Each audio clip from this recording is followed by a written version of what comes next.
1, 2, 3, 4. Good evening. We're Group 9. This is Mahir Alruba, Kiel Irlanda, Ernie Cardema, RK Isidro, and I'm Nona Francisco. And we're here to discuss our insights on Sunil Gupta's article in Harvard Business Review, which is entitled For Mobile Devices, Think Apps, Not Ads. First, let's talk about the gist of the article. Yeah, well, the idea is very simple. Media has been evolving from radio, television, to computers, laptops, and now handy mobile devices. There's a constant challenge, therefore, on the part of marketing people to come up with ideas of promoting their brands through different medias. Like when the TV was introduced, the first few commercials were purely audio. Thus, it's not maximizing the actual use of communication or advertisements on relaying it to the people. Yeah, remember that TV was created for motion picture, so for ads to be interesting, it has to be visually dynamic. Exactly. The challenge actually that the author is pointing out is what is the right advertising strategy for mobile devices? Yeah, just take a look at this one. What do you see, guys? Ooh, you have an app mobile that app. has a tiny banner. Yeah, actually, this is MyTube, a YouTube player for iPad, and it has a tiny banner ad of talk and text at the bottom. I see. But do you guys actually pay attention to those ads? No. Me neither. I It mean, distracts us. Bro, you're among 4 out of 5 people that Yeah, 4 out of 5, dislike 80%, that dislike 80%. those kinds of stuff. Yeah. Yeah, Mobile but- ads. But if nobody actually clicks on these banners, and therefore it's a bad investment after all. Right? Yeah. Yeah, the article mentioned that people actually spend 10% of their time on mobile gadgets. So I assume here in the Philippines it's much more higher because everyone has their cell phone. So we're not saying that advertisers should invest on mobile communication. It's just that they place only 1% of their budget on it, and they have to find the best strategy. And definitely, it's not through banner ads. So I think the question is, guys, what do you do with your mobile gadget? Actually, right now I'm playing Minion Rush. Me, I usually play Candy Crush, Warpix One Word, Star Maker. Uploading pics at Instagram. For me, it's strictly Instagram messaging stalker. and calling. Just that. Messaging and calling. Oh, No okay. heyday. No, hey, today, ah. Maybe a little Maybe a little bit. bit. Candy Crush, no? Yeah, really? Only lang. Level. Oni lang. Anyway. So in short, aside from texting and calling, you guys, everybody spends most of their mobile time with apps, right? Yeah. Yep. Yes. So advertisers should promote their brands through the apps. Yeah, not ads. Yeah, an example I could give is the Zara app. Everyone knows Zara, right? It's a Spanish clothing line. So what they do is they incorporate selling and the lookbooks to their app, so you can see the sale items. You can browse through it. They have lookbooks. You can check how much the clothes the models are wearing in those lookbooks, so you're familiar on the prices. It's actually available here in the Philippines as well. So you can see, you can check for men, women, for kids, and other collections or campaigns.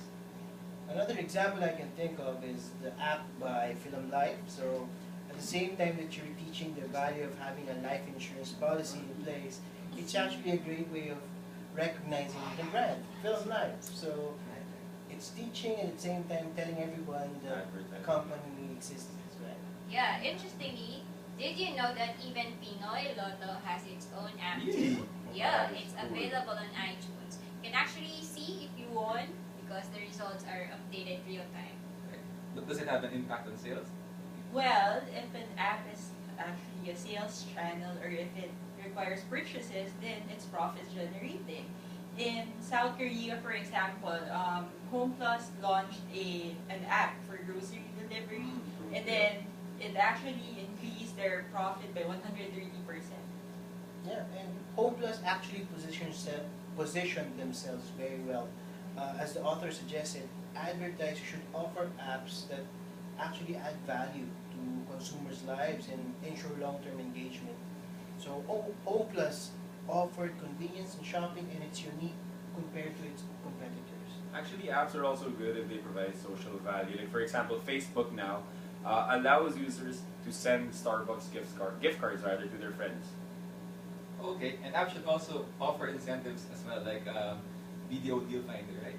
Yeah, it's a good app where you can find different deals in different locations by their partner sellers. So, It's good. And lastly, app should be entertaining. I couldn't find your picture. I actually took Kiela's photo from Sorry. this Barbie makeover app by Mattel. So kids can actually have a makeover, virtual makeover by taking pictures themselves. Here. very friendly. Yeah, that's cool. But wait, how feasible is this? What are the pros and cons? Actually, the biggest pro here, or the biggest advantage, is it's more cost efficient than your usual advertising methods. However, we should take note that there are a million apps out there, both in iTunes and Android market. So the challenge is, how do you make an overnight sensation app just like Angry Birds or Yeah. Candy Crush? But definitely, it should definitely be available in both iTunes, Android Market, and maybe just even OV Store. Right. of So for Nokia. wider reach.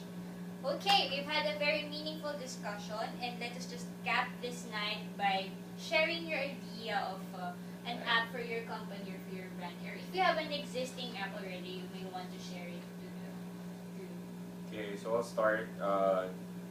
For the video app, we have two apps available. Our previous app is the video deal finder, as mentioned by Kiel a while ago, in partnership with Video Credit Cards. So we also have the similar app as the one BPI has. It's a retail internet banking app wherein you can access your account in that app. You can find ATM locations all over the Philippines. There are also branch locators. You can pay your bills, transfer funds. Although I think a point of improvement is incorporating other bank products and services through that app. Then users have a wider reach in terms of other services of the bank that they're going to earn for that. For example, you have remittance, for example, tracking your remittance, yeah. or there you go, There skill, you go. Yeah, checking loans or like applying for loans. So that's it for me. For me, because there aren't any available apps for training yet, so there's a big room for training apps. For me, just like training tools like mind mapping by Buzan or 16 Hats by Debono. Those could be apps that participants can use so that whenever they would like to brainstorm on a project, planning could come in handy. But Yeah, but for my company, from Film Asset Management Inc., come this September, we'll be launching an app called Money Mentor. So we're the type of company that advocates teaching the Filipinos how to save and invest. So we're coming up with an app. It's not boring. It's actually yeah, it's very interesting actually. Yeah, man. So we're gonna be teaching our countrymen how to save, invest properly, and maybe give them an idea of what's out there as far as the market is concerned. That's a good app. I'm going to download that. You have Yeah. one? Yeah, I have. Well, actually, Kaylan doesn't have an app, so because we're Japanese and we're conservative. We're Japanese and we're conservative, so Whatever happened Yeah. to Kanban? no. Yeah. We're not that advanced yet. But if there's a wish list of apps Kanban. for Kaylan, I think it'd be something like electronic BL app for your phone or like cargo tracking or something. I think our Or your mobile device. That would be a good app for us. Which FedEx and DHL? Yeah, actually other shipping lines have that already, but Kaylan, we're cool like that. Okay. Okay, I mean it's cool. Yeah. Well, That's it. actually, for our company, something related to Kiel, but I think that customers would appreciate if they can track the status or the location of your containers. Yeah. Anyway, there. Good. So, thank you guys. This is Group 9, and that's our analysis on the case. Hope you guys enjoyed. Bye, sir. Signing out. Bye. See you Wednesday, Tuesday, whenever. Thursday, Friday. Okay, sorry. We'll bring pizza. Tuesday ba? Wednesday? Ano ba? Tuesday. Tuesday.